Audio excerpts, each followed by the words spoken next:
Hello friends, welcome back to the new video of Accounts Possible with Anusar. Friends, आज का topic है depreciation और आज की क्लास है डे 1।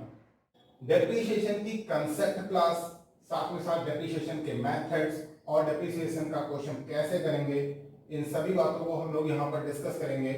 आज हमारी डेप्रिसिएशन की डे 1 क्लास है, इसके बाद डे 2, डे 3 पूरी होल सीरीज है। तो डेप्रिसिएशन को क्रोनोलॉजिकल ऑर्डर में देखने के लिए अगर अभी तक आपने हमारे चैनल को सब्सक्राइब नहीं किया हो तो चैनल को सब्सक्राइब कर लीजिए और बेल आइकन दबाना मत भूलिएगा ताकि आपको प्रॉपर नोटिफिकेशंस हमारे सभी वीडियोस के मिलते रहें। So now without wasting the time let's start the class.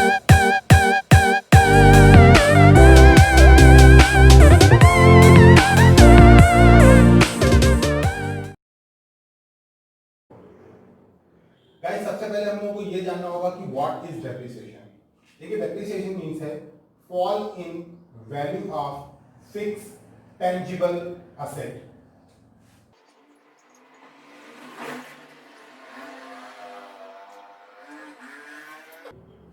ध्यान दीजिएगा, depreciation means fall in value of fixed tangible asset. That means asset का फिक्स नेचर का होना कंपलसरी है एंड सेकेंड थिंग वो असेट टेंजिबल होनी चाहिए। For example machinery, building, furniture, vehicles etcetera, ये सभी हमारी फिक्स्ड असेट हैं और as well as tangible assets भी हैं। गाइस, डेप्रिसिएशन हमारे लिए एक एक्सपेंस है क्योंकि ये हमारी असेट की वैल्यू को कम करता है। लेकिन हमको ये समझना पड़ेगा कि जब हम लोग डेप्रिसिएशन लगाते हैं तो हमारे पास से किसी भी तरीके का पैसा तो नहीं जाता है, तो ये किस तरीके का एक्सपेंस है। फ्रेंड्स, डेप्रिसिएशन एक नॉन कैश एक्सपेंडिचर है, इसको हम लोग कैश पे नहीं करते हैं। ऐसे समझिएगा, अगर आपने 1 लाख रुपए की एक असेट परचेज करी है और at the end of the year यानी कि 1 साल के बाद उस असेट की वैल्यू मार्केट में 80,000 रह गई, तो आप ये समझ लीजिए कि 20,000 रुपी आपका डेप हो गया।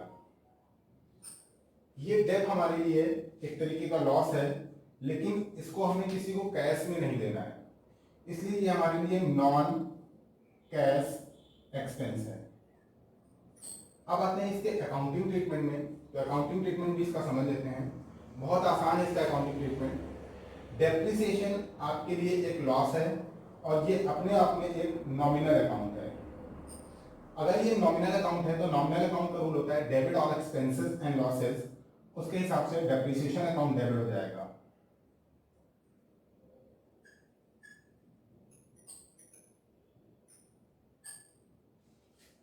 और हमारी असेट की वैल्यू कम हो रही है तो असेट के नेचर से जब असेट की वैल्यू बढ़ती है तो वो डेबिट होती है और जब असेट कम होती है, डिक्रीज होती है, तो वो क्रेडिट होती है। तो यहाँ पर क्रेडिट में आ जाएगा to particular that asset. Particular that asset का यहाँ पर मतलब है कि अगर फर्नीचर पर डेप्रिसिएशन लगा रहे हैं तो टू फर्नीचर, मशीनरी पर तो टू मशीनरी, कोई भी फिक्स टेंजिबल असेट होगी वो लिखी हो जाएगी क्रेडिट साइड में, तो जनरल एंट्री बन जाएगी depreciation account debit to asset account. अब क्वेश्चन ये आता है कि आखिर हम अपनी असेट पर डेप्रिसिएशन क्यों चार्ज करते हैं, why do we charge debt on our assets. तो उसके भी कुछ सर्टेन रीजंस होते हैं। पहला रीजन होता है यूजेस ऑफ टाइम।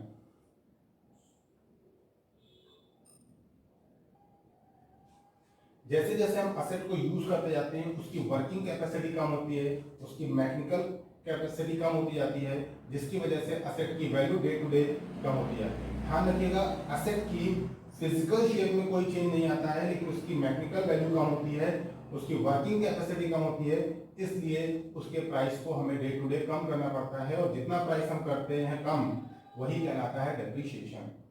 जैसे एग्जांपल समझिए, आप 1 लाख रुपए की कार अगर खरीद के लाते हैं तो नेक्स्ट ईयर वो 1 लाख की नहीं रह जाती है, लेकिन इसका ये मतलब नहीं कि कार का एक पहिया निकल गया या एक दरवाजा निकल गया, ऐसा कुछ नहीं है। कार फिजिकल शेप में पूरे प्रॉपर ऑर्डर में रहेगी। दूसरा रीजन होता है दूसरा रीजन है एक्सीडेंट। फ्रेंड्स, डेप्रिसिएशन लगाने का तीसरा रीजन होता है ऑब्सोलेंस। ऑब्सोलेंस का मतलब होता है जब हमारे पास कोई टेक्नोलॉजी होती है, जिस समय होती है उस समय तो वो नहीं होती है, लेकिन जैसे जैसे हम उस टेक्नोलॉजी को यूज करते जाते हैं तो पीछे से नई टेक्नोलॉजीज आती जाती है, जिसकी वजह से जो टेक्नोलॉजी हम यूज कर रहे हैं वो ओल्ड हो जाती है, अप्रचलित हो जाती है, चलन से बाहर हो जाती है, जिसकी वजह से एसेट की वैल्यू कम होने लगती है। इसे हम लोग कहते हैं ऑब्सोलेंस। और चौथा और आखिरी रीजन हो सकता है नॉर्मल वियर एंड टियर।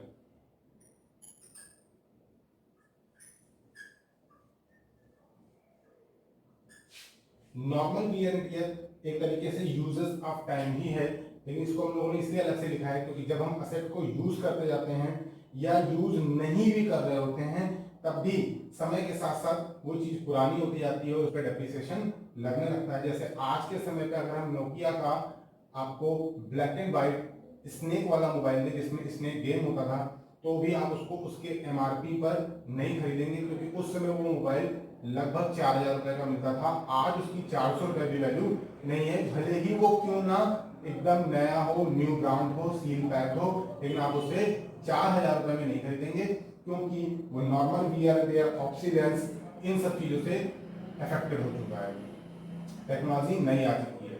तो डेप्रिसिएशन ये कंसेप्ट क्लास थ्योरी की थी, इसके बाद हम लोग इसके प्रैक्टिकल क्वेश्चंस पे चलते हैं।